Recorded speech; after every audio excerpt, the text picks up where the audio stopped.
am I going to get really someone to be intrigued by who I am? So I think the first thing is your introduction.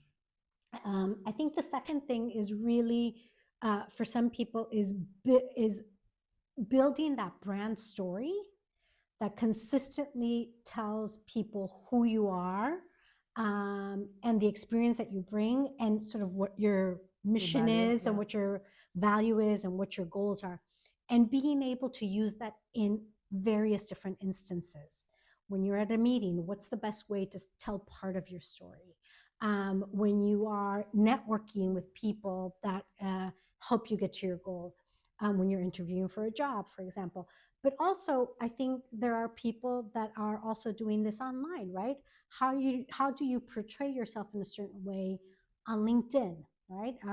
In your digital channels that help communicate who you are. So I think a personal brand story is also very important. And I think we can't neglect the third part, which is your actions. You have to walk the talk.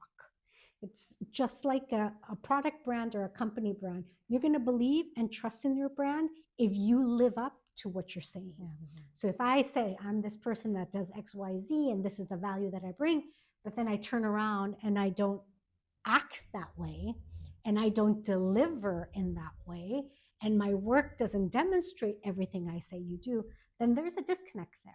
And so that's why it shouldn't be a hard exercise to have a brand story, because ideally your brand story is exactly who you are and what you do and how you live up to your promise, right? So I think those three elements: your introduction, your brand story, and your actions. Okay. So if I understood well, is also how to sell yourself and capitalize yourself. Right.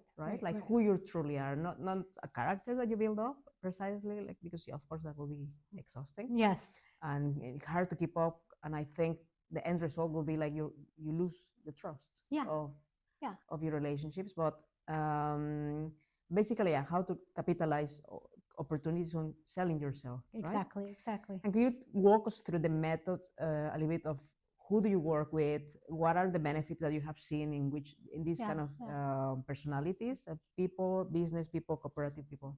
Like I said, personal branding, I think, is for anybody and everybody. I have been working a lot with executive level people, and it's interesting. I've been working with people, a lot of people making pivots, and it's interesting, right?